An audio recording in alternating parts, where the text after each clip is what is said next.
Service in Las Vegas has issued a flash flood warning for East Central San Bernardino County in Southern California until 8 p.m. PDT. At 4:49 p.m. PDT, Doppler radar and automated rain gauges indicated thunderstorms producing heavy rain within Yucca Valley. Between 0.5 and 0.75 inches of rain have fallen. Flash flooding is ongoing or expected to begin shortly. Hazard, life. So I pull up in that bay.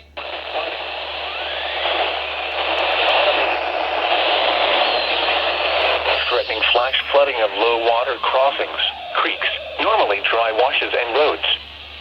Some locations that will experience flash flooding include 29 Palms, Yucca Valley, 29 Palms Base, Joshua Tree Lake Campground, and Morongo Valley.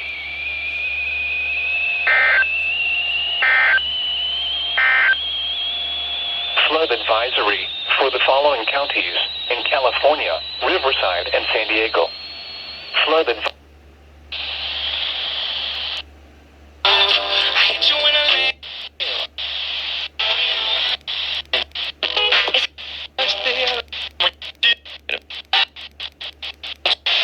$95.1 K-Frog.